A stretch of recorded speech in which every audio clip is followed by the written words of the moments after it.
powerful AI on the planet lived right on your phone?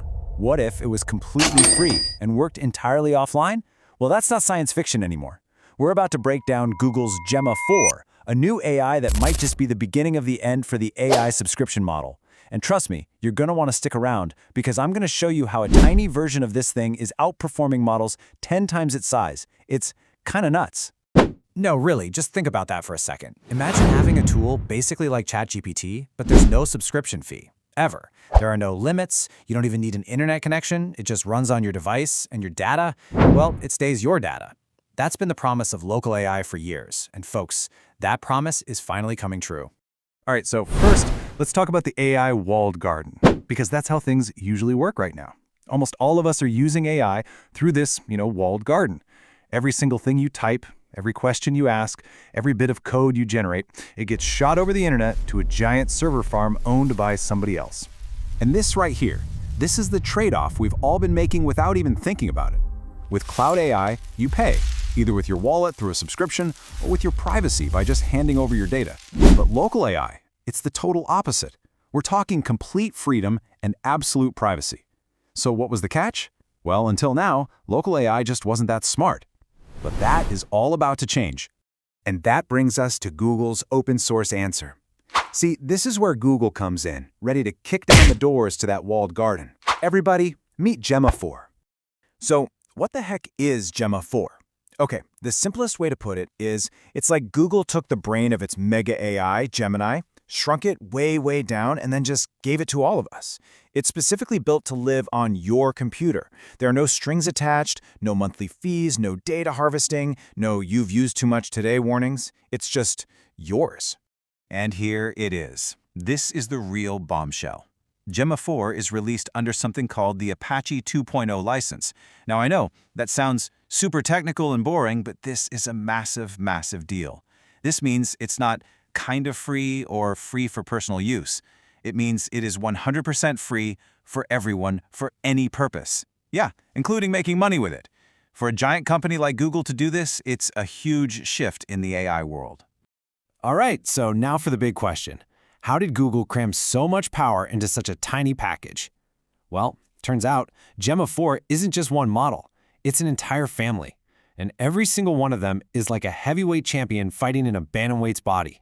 So check out the lineup here. You've got these little guys, small enough to run on your phone, but then you get to the big ones. Take a look at that 26B MOE model. That MOE stands for Mixture of Experts, and it is an absolutely brilliant trick. It means the model has the knowledge of a huge 26 billion parameter AI, but it only ever uses a tiny piece of that, about 4 billion, at any one time.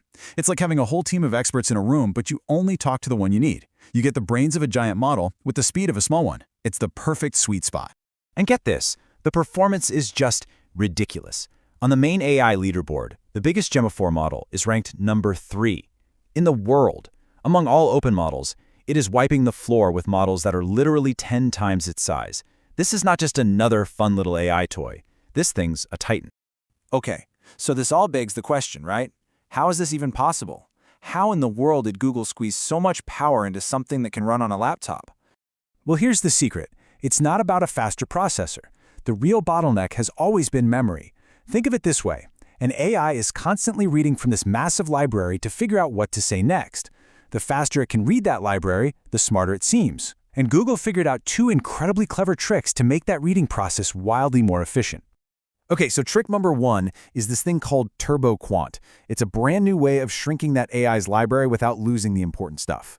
So instead of storing every single word, it stores the relationships between the words. It's basically like creating a super efficient shorthand for the entire library, which makes it way smaller and a whole lot faster to read. And the second secret, especially for those little E models, is something called per-layer embeddings.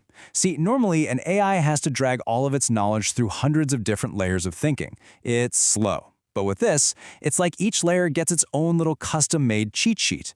The perfect piece of information shows up at the exact right time. It makes the whole thing just smarter and way, way more efficient. So that is the incredible tech behind this thing. But okay, enough theory, right? How can you actually get your hands on it and start playing around? Let's get practical, because you can start using this right now, today, for free.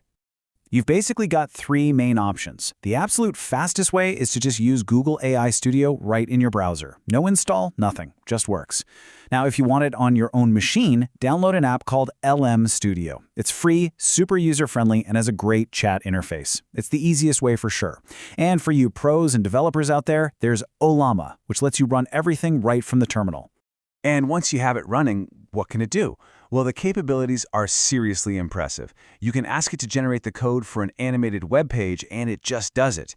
You can show it a picture of a receipt, and it'll pull all the text out for you completely offline. I mean, you can literally put your phone into airplane mode and use this thing to draft your emails. And remember, no token limits. No, you've reached your hourly cap.